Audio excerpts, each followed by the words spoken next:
ప్రభువైన యేసుక్రీస్తు నామములో మీ అందరికీ కూడా నా హృదయపూర్వకమైన వందనాలు తెలియజేస్తున్నానండి.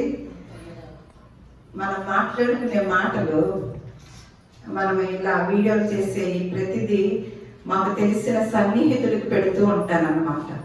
ఈ మధ్యలో పెట్టిన ఒక వీడియో గురించి ఒక ఆయన, పెద్ద ఆయన, మనకి స్థలం ఇచ్చిన ఆయన ఏమన్నారో తెలుసండి. మరి ఆయనకి ఏమర్థమైందో, క్రైస్తవులమైన మనకి ఎంత అర్థమైందో నాకైతే ఎవ్వరు స్పందించలేదు. సరిగదా, మరి ఎవరు ఏమనుకున్నారో కూడా నాకు తెలియదు. ఎందుకంటే మనం ఉన్నది ఉన్నట్లుగా చెప్పేవారు అన్నమాట.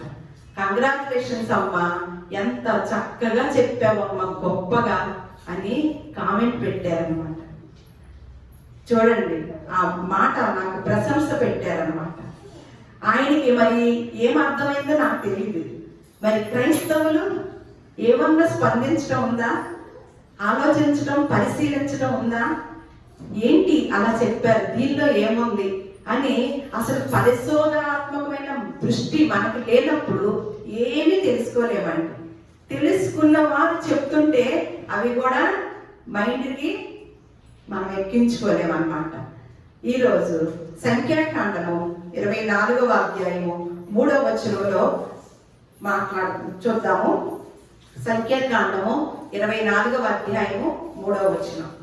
బేయోరు కుమారుడైన బిలామునకు వచ్చిన దేవోక్తి, కన్నులు తెరిచిన వానికి వచ్చిన దేవోక్తి, దేవవాక్కులను వినిన వాని వార్త. అతడు పరవశుడై కన్నులు తెరిచిన వాడై సర్వశక్తుని దర్శనము పొందెను. మళ్ళీ 24:16 వచనం చూద్దాం. దేవవాక్కులను వినిన వాని వార్త, మహోన్నతుని విద్య ఎరిగిన వాని వార్త. అతడు పరవశుడై, మళ్ళా మనము కన్నులు తెరిచిన వాడే అన్న చోట ఒక అంకి వేసి ఉంటదండి. దాని కింద ఏమని ఉంటదంటే, కన్నులు మూసిన వారికి, కళ్ళు మూసుకుపోయిన వారికి సర్వశక్తుని దర్శనము పొందినంట. అక్కడ మన వివరణ ఇచ్చాడనమాట. ఏమని? కన్నులు తెరిచిన వాడే అని మనం అక్కడ చదువుకున్నాము. కానీ దానికి వివరణ ఏంటంటే, కళ్ళు మూసుకుపోయిన వారికి సర్వశక్తుని దర్శనము పొందెను అని తెలియజేస్తుంది. అంటే మహోన్నతుని విద్య అంట ఏం చేసింది? బేయోరు కుమారుడైన బిలామునికి వచ్చిన దేవుని యొక్క మాట.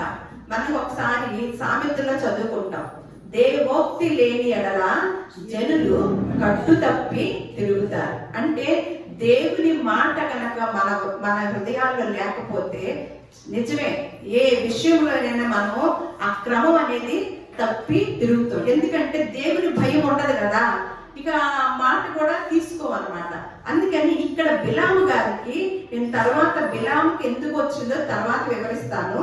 అలా దేవోక్తి అంట, బిలాముకు వచ్చిన దేవోక్తి, కన్నులు మూసుకున్న వారికి వచ్చిన దర్శనం అంట. అలాగే మహోన్నతుని విద్య ఎరిగిన వాని వార్త. విద్య, మహోన్నతుని విద్య. మనం కొన్ని విద్యలు విన్నాం కదా, కోటి విద్యలు కూటి కొరకే అని విన్నాం. మరి ఇది కోటి 1వ విద్యలాగా మనం గమనించుతున్నాం. ఇదే విద్య అంట, మహోన్నతుని విద్య. ఈ విద్య ఎప్పుడైనా పరిచయం అయింది ఎవరికన్నా? లేదు కదా. పరిచయం అయిందా లేదా చూద్దాం. మరి ఈ బయట విద్య, లోకంలో ఉన్న విద్య ఏమని అంటారు? కాసేపు కాస్త కొంచెం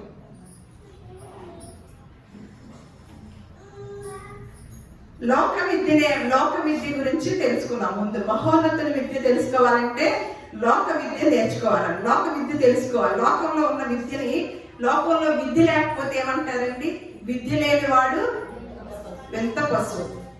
అంటే లోకంలో ఉన్న సామెత అన్నమాట. అంటే లోకంలో ఉన్న విద్య కనుక మనకు లేకపోతే మనం ఎలాంటి వారు అంట? వింత పశువు లాంటి వారు అంట. మరి దాని గురించి, కానీ బైబిల్ గ్రంథంలో ఉన్న అర్థం ఏంటో తెలుసండి? ఇర్మియా గ్రంథం ఒకసారి చూడండి. ఇర్మియా గ్రంథము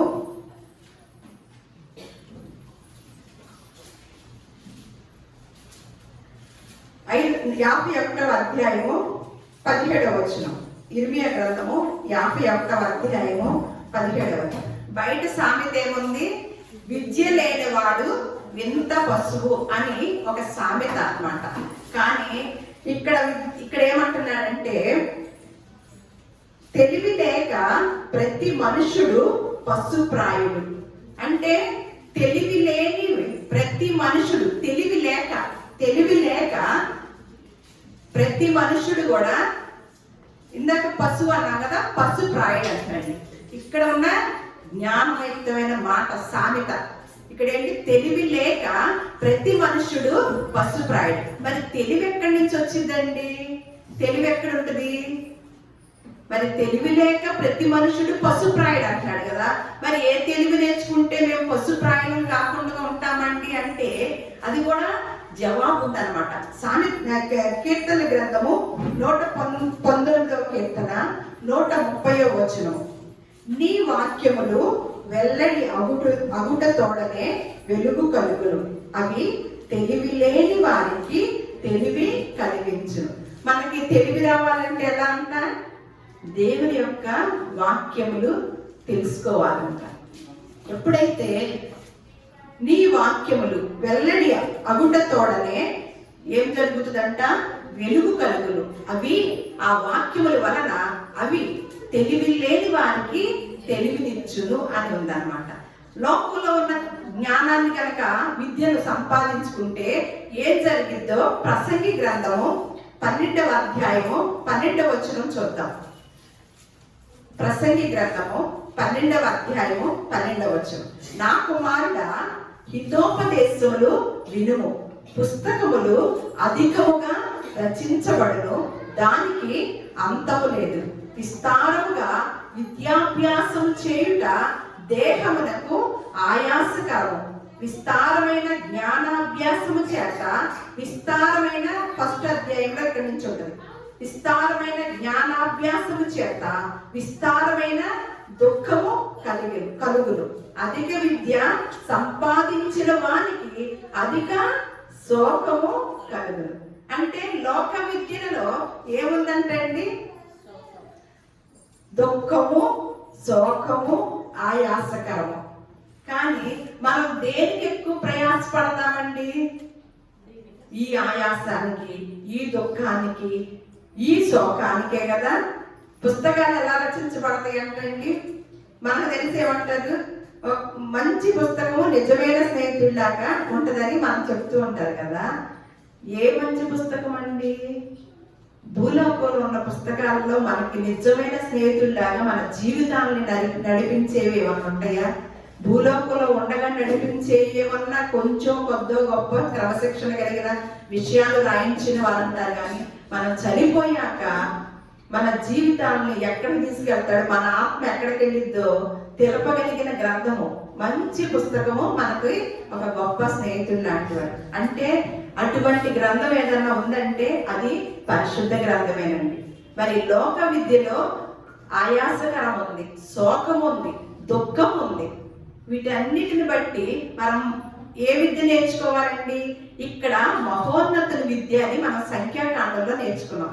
ఈ మహోన్నతుల విద్య అంట దేవోక్తి అంట, దేవవాక్కులు వినిన వాని వార్త అతడు పరవశుడై కన్నులు అప్పుడు వరకు మూసుకుపోయిన కన్నులను ఈ మహోన్నతుల విద్య ఏం చేసిందంటండి? తెరిచేటట్లుగా చేసిందనమాట. ఏంటంటే బిలాము గురించి ఎవరికైనా తెలుసా? బిలాము గురించి ఎప్పుడైనా చదివారా? బిలాముకి దేవుడు ఒక వరం ఇచ్చాడండి. ఏ వరం అంటే తన నోటితో తను ఏదైతే తను దీవిస్తే దీవించబడతారు, తన నోటితో శపిస్తే శపించబడతారు. అటువంటి వరాన్ని బిలాము గారికి ఇచ్చాడు. ఇచ్చినప్పుడు ఈ విషయాలన్నీ కూడా మీరు సంఖ్యాకాండము 22వ అధ్యాయంలో ఉంటది, మీరు తర్వాత చదువుకోండి. నేను క్లుప్తంగా మీకు వివరంగా కొన్ని విషయాలు చెప్తున్నాను అనమాట. బిలాము గారికి అటువంటి వరాన్ని ఎవరు బట్టి బాలాకు రాజు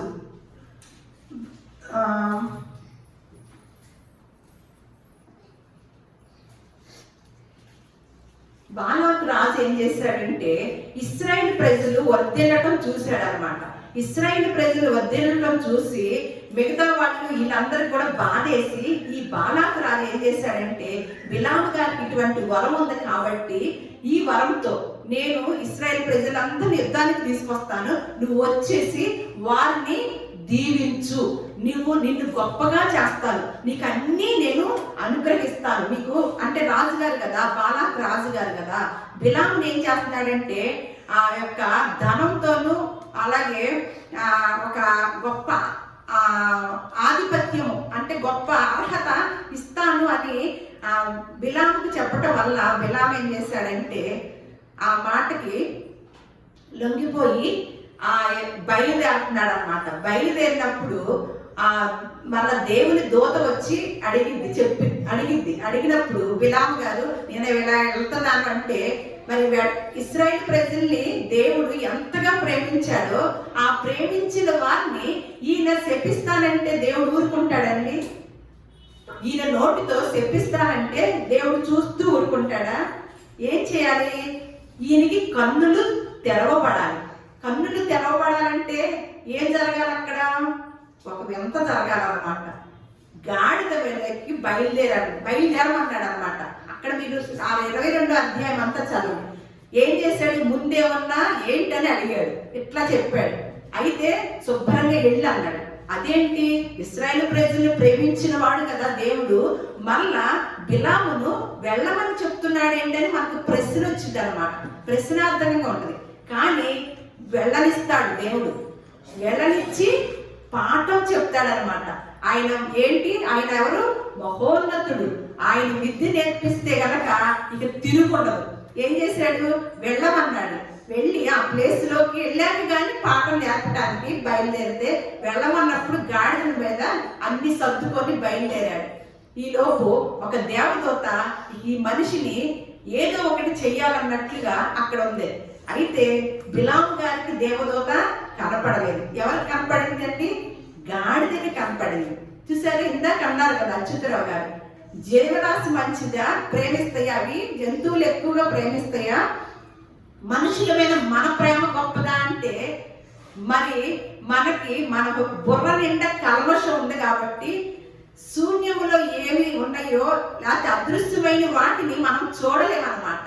కానీ గాడిద మనస్సు నిండా బ్రెయిన్ నిండా ఏ కల్మషం లేదు. అందుకని అదృశ్యమై ఉన్న దేవదూతని ఎవరు చూశారండి? గాడిద చూసేసి గాడిద ఆ బిలాముని పక్కకి తప్పించింది అనమాట.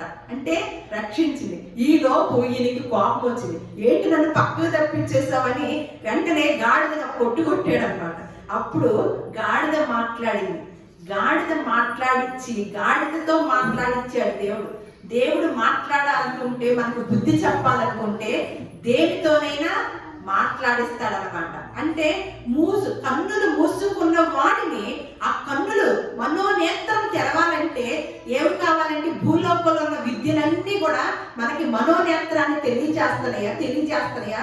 కళ్ళు మూసుకున్న కళ్ళను తెరవచేసేటట్లుగా ఈ విద్యలు ఉంటున్నాయా? లోకంలో ఉన్న విద్యలు మనం చదువుకున్న వారినే చూస్తాం. ఆ తప్పు చేశారు, ఈ తప్పు చేశారు, ఉపాధ్యాయుల్ని తప్పు చేయటం చూస్తున్నాం. అంటే మూసుకున్న కళ్ళని తెరవజేసేది, అలాగే ఈ కళ్ళు కాక మనోనేత్రాలను తెరవజేసేది భూలోకంలో ఉన్న లోక విద్యలకి సాధ్యమైందా? సాధ్యమవుతుంది. అందుకనే బిలాము గారికి ఏం చేశారు? ఆ విషయాన్ని మళ్ళా క్రొత్త నిబంధనలో పేతురు రాసిన పత్రికలో పేతురు గారు కూడా చెప్తున్నారు అన్నమాట. 2వ పేతురు రాసిన పత్రిక మీకు వివరణ అక్కడ ఉంటుంది. 2వ పేతురు రాసిన పత్రిక 2వ అధ్యాయము 15వ వచనము 16వ వచనము. మనం ఎప్పుడైతే ఆ దేవుడు ఏర్పాటు చేసిన తిన్నని మార్గము, ఒక మార్గాన్ని యేసుక్రీస్తు వారు మనకి ఒక బాటను వేసి వెళ్ళినప్పుడు, తిన్నని మార్గాన్ని మనకు చూపించినప్పుడు మనం ఏం చేస్తా ఉంటామంటే ఒక్కోసారి పిల్లలు ఏం చేస్తా ఉంటారు? చక్కగా ఒక దారిని వెళ్ళమని మనం పంపిస్తుంటే ఏం చేస్తా ఉంటారు? అటు పక్కకు ఒక అడుగు, ఇటు పక్కకు అడుగు వేస్తూ ఉంటారు. అది పిల్లల స్వభావం. కానీ మనం కూడా ఏం చేస్తున్నాం? మనకు ఒక తిన్నని మార్గాన్ని మనకి దేవుడు బాట వేసి ఉంచినప్పుడు ఆ తిన్నని మార్గాన్ని వదిలేసి ఏం చేస్తున్నాము? వక్రమైన మార్గంలో వెళ్ళటం వల్ల ఈ బిలాము కూడా ఏమి ఆశించి మనం కూడా ఏమున్నామో ఇక్కడ తెలుస్తుంది అనమాట. ఏమి ఆశించి దేవుని యొక్క వరాన్ని కూడా దుర్వినియోగం చేస్తున్నాడో చూద్దాం. తిన్నని మార్గమును విడిచి బేయూరు కుమారుడైన బిలాము పోయిన మార్గమును బట్టి త్రోవ తప్పిపోయింది. ఆ బిలాము దుర్నీతి వలన కలుగు బహుమానమును ప్రేమించెను. అయితే తాను చేసిన అతిక్రమము నిమిత్తము అతడు గద్దింపబడెను. ఎట్లనగా నోరు లేని గార్ధవము మానవ స్వరముతో మాట్లాడి ఆ ప్రవక్త యొక్క వెర్రితనమును అడ్డగించెను. అంటే ప్రవక్త కదా, దేవుడి చేత వరం పొందిన వాడు కదా, మన వెంటనే ఏం చేస్తున్నాడంట? వరాన్ని దుర్వినియోగం చేస్తున్నాడంట. ఇచ్చిన వరాన్ని దుర్వినియోగం చేసి దేనికి ఆశించాడంటే దుర్నీతి వలన కలుగు బహుమానమును ప్రేమించును అంట.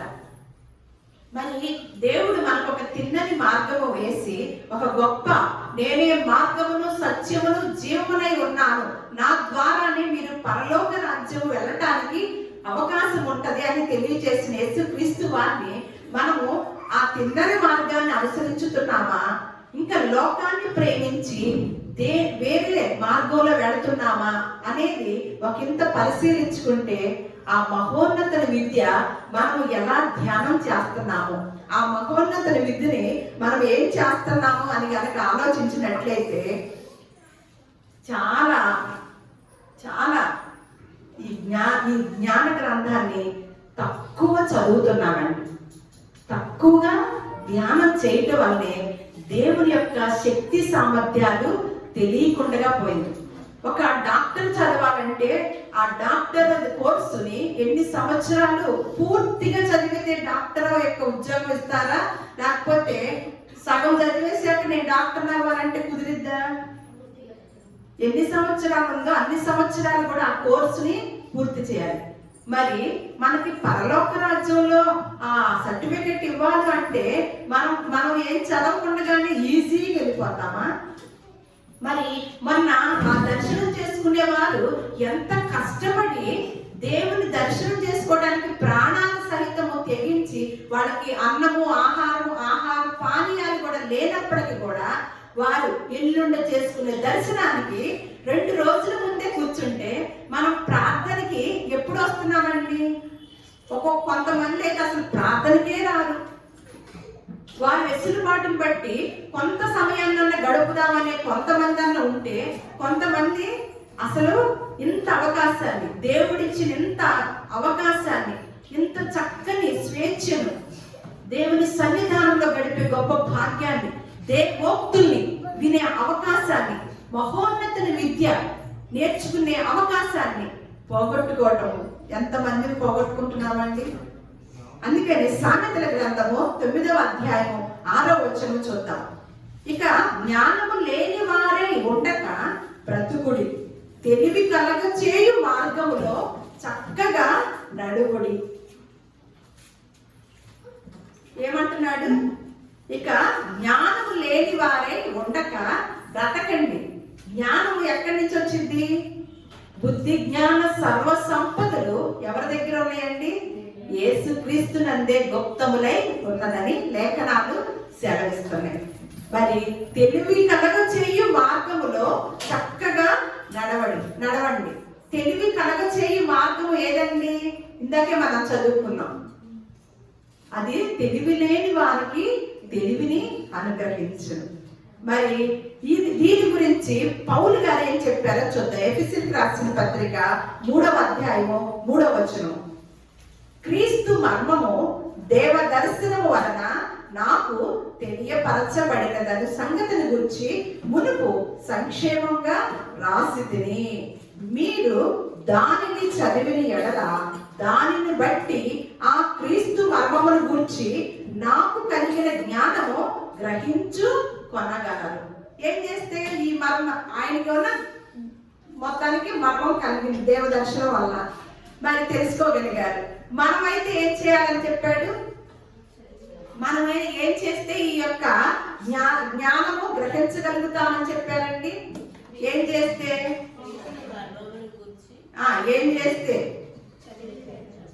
మునుపు సంక్షేమంగా రాసి తిని మీ పని ఏంటి? మీరు దానిని చదివిన ఎడల దానిని బట్టి, మనము చదివిన దాన్ని బట్టే ప్రతి మాట జాగ్రత్తగా పరిశీలించాలండి.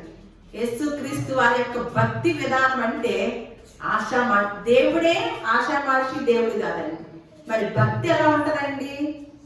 భక్తి నిర్లక్ష్యంగా ఉంటుందా? ఆ భక్తి ఎలా ఉంటుందంట? అప్పుడు ఏం తెలుస్తుందంట? దానిని చదివిన ఎడల దానిని బట్టి, అప్పుడు మీరు చదివిన దానిని బట్టి ఆ క్రీస్తు మర్మమును గూర్చిన కలిగిన జ్ఞానము మీరు గ్రహించగలరు. అంటే ఎంతమంది గ్రహించగలుగుతున్నామండి ఈ జ్ఞానాన్ని? చదివితేనే కదా, దాన్ని చదివిన ఎడలే గ్రహించగలుగుతారని ఉంది. మరి చదువుతున్నామా? అందుకని మళ్ళీ ఇంకొక పత్రికలో చెప్తున్నాడు, కొలస్సీలకు రాసిన పత్రిక 4వ అధ్యాయము 16వ వచనం. ఈ పత్రిక మీరు చదివించుకొని తరువాత లవొదికయ వారి సంఘములోను చదివించండి. లవొదికయకు రాసి పంపిన పత్రికను మీరును చదివించుకొనండి.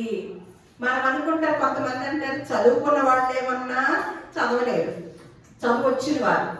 చదువు రాని వారు, అమ్మ మాకు చదువు రాదు కదమ్మా అని తప్పించుకోవటానికి దేవుడు ఆ ప్రశ్నకు సమాధానం లేకుండానే పెట్టే దేవుడు అండి. ప్రతి ప్రశ్నకు సమాధానాన్ని పెట్టిన దేవుడు అన్నమాట. చదువు వస్తే చదవాలి, చదువు రాకపోతే సమయాన్ని పెట్టి చదివించుకోవాలంటండి. మాకు చదువు రాదులే అని తప్పించుకుంటానికి కుదిరిద్దా? ఎంత వివరణ ఇచ్చాడండి. ఏదైనా సరే చదవటం వలనే ఏం తెలుస్తుందంట? క్రీస్తు యొక్క మర్మము గ్రహించగలుగుతామంట.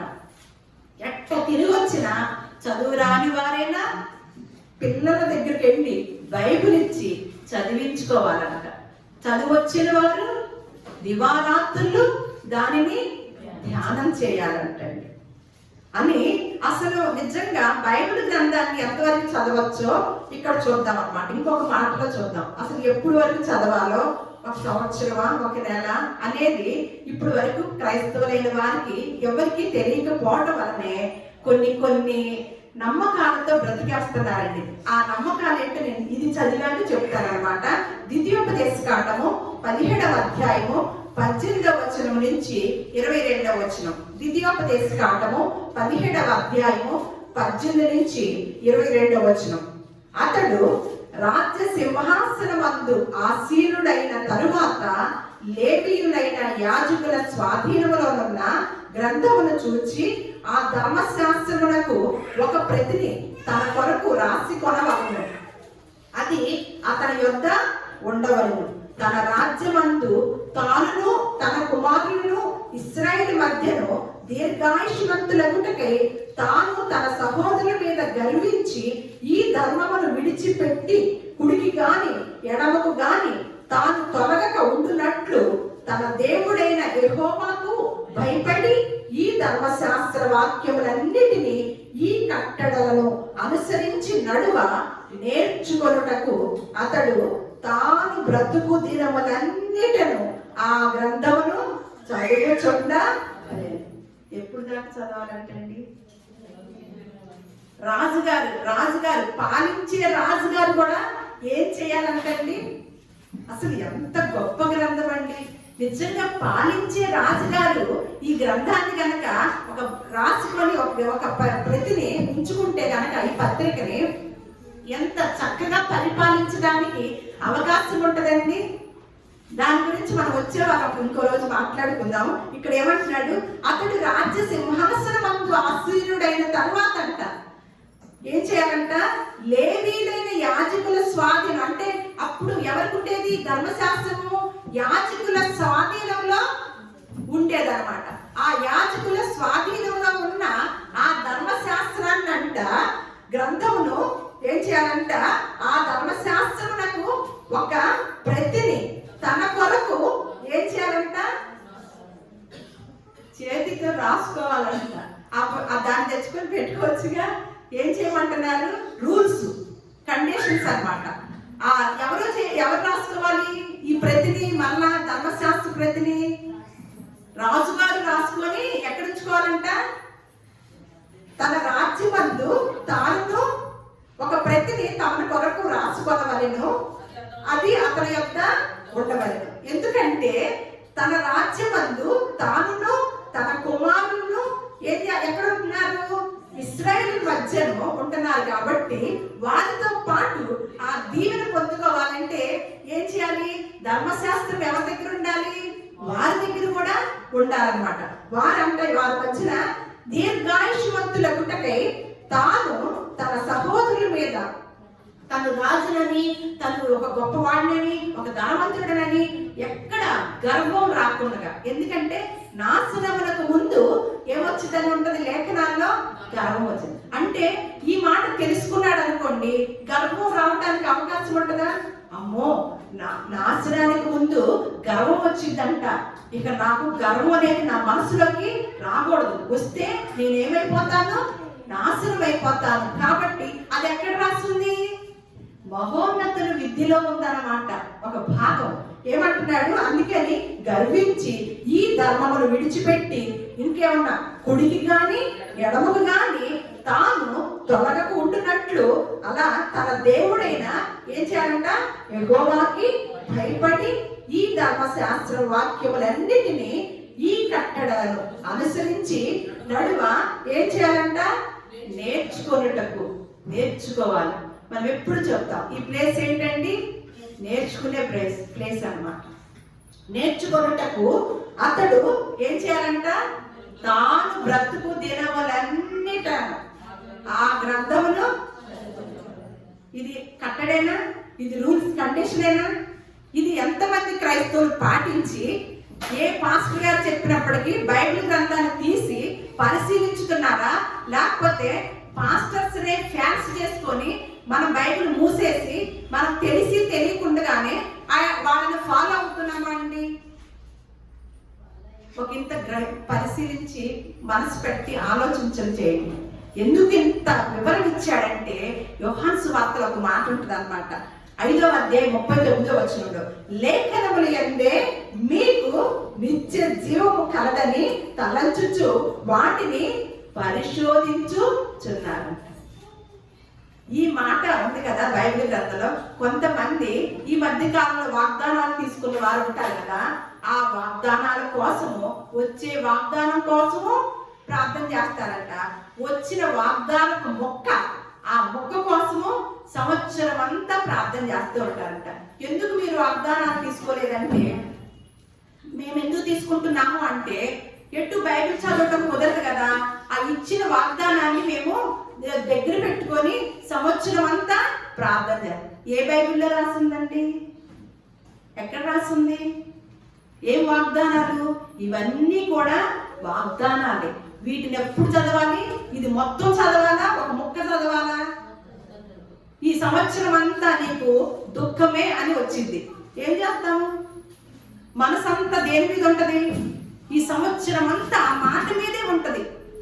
లేదు, ఈ సంవత్సరం మీరు ఫలము, మీ పొలాలు అభివృద్ధి పొందుతాయి, దీవించబడతారన్నారు. అప్పుడు దాకా అసలు పొలం కూడా లేదు, అసలు రూపాయి డబ్బులు కూడా లేదు. ఈ మనసంతా ఎక్కడ ఉంటది? అమ్మో, దేవుడే చెప్పాడు, నాకు వాగ్దానం చేశాడు, ఈ సంవత్సరం నేను ఏదో ఒకటి కొంటానంట అని ఎక్కడికి వెళ్తాం? ఇక అప్పులు చేయడానికి వెళ్తాం. అర్థమైందా? వాగ్దానాలలో ఉన్న వివరణ. అసలు మనకెందుకు ఇవన్నీ అంటే, సంవత్సరం అంతా ఈ మొక్కతోనేనా మన జీవితాన్ని గడిపేసేది? ఏమంటున్నాడు ఇక్కడ? ఈ ధర్మమును విడిచిపెట్టి కుడికి గాని ఎడమకు గాని తాను తొలగకుండునట్లును దేవుడైన యెహోవాకు భయపడి ఈ ధర్మశాస్త్ర వాక్యములన్నిటినీ. ఒక ముక్కన ఏమి నేర్చుకుంటున్నారు? ఏం తెలుసుకుంటున్నారు? పరిశుద్ధ గ్రంథాన్ని గనక, లేఖనాన్ని పరిశీలించకపోతే మనం చేరవలసిన నిత్య రాజ్యానికి వెళ్ళటమే కుదరదు. ఎందుకంటే లేఖనములు యందే మీకు నిత్య జీవం ఉంది. చదువు రాదా? చదివించుకోండి. చదువు వచ్చా? దివారాత్రులు ధ్యానం చేయండి. అప్పుడు మీకు ఇచ్చిన వాగ్దానం ఏంటో తెలుసా? అతడు చేయలేదంతయు సఫలం. ఏం పని చేయకుండా సఫలం అవ్వాలంటే కుదిరిద్దండి? చూడండి ఎంత గొప్ప మహోన్నతుని విద్య. లోకంలో విద్యని ఎంత పఠిస్తున్నామో, కానీ నిత్య రాజ్యానికి వెళ్ళే విద్య, మహోన్నతుని విద్య ఏం చేసింది? బిలాము కన్నులు మూసుకొని ఉన్న బిలాముని కన్నులు తెరిపించింది. లోక విద్యలో ఎప్పుడైనా కన్నులు మూసుకున్న వాడిని కన్నులు తెరిపించింది అని వార్త విన్నామా? వినలేదు. కానీ ఆ విద్య కోసమే ప్రాకులాడుతూ, ఆ విద్యకే సమయాన్ని ఇస్తూ, దేవుని సన్నిధికి వచ్చి నేర్చుకోవాల్సిన విషయాన్ని కూడా మన పిల్లలకి నేర్పించము, మనము నేర్చుకోవడానికి సమయాన్ని ఇవ్వము. లోక విషయంలోనే ఉంటే కనుక ఏమవుతుంది? మనకి తర్వాత ఏం జరిగిద్దో మనకే తెలియదు. ఆ మహోన్నతుని విద్యని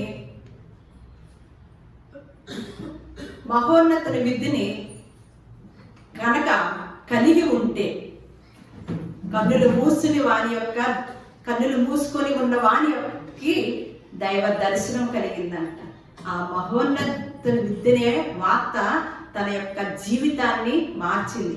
ఆ గొప్ప వరాన్ని బిలాము పొందుకున్నప్పటికీ దాన్ని దుర్వినియోగం చేసుకోబోతుంటే ఆ యొక్క దేవోక్తి ఏం చేసిందంట? ఆ మనిషిని సరిచేసింది అన్నమాట. అటువంటి మహోన్నతుని విద్యని కలిగి మనము ఈ యొక్క ధర్మశాస్త్రాన్ని ఎలా చదవాలి? ఎక్కడ తాను ఈ ధర్మశాస్త్ర వాక్యములన్నిటినీ కూడా ఈ కట్టడలను అనుసరించి నడువ నేర్చుకొనుటకు అతడు తాను బ్రతుకు దినములన్నిటను ఆ గ్రంథమును మొక్కనవాడు, ఆ గ్రంథమును చదువుచుండవని. దేవుడు ఇటువంటి జ్ఞాన వివేకము తెలివిని మనందరికీ నిండుగా అనుగ్రహించునుగాక. దేవుడు మీ కుటుంబాలన్నిటిని కూడా బహుగా ఆశీర్వదించునుగాక.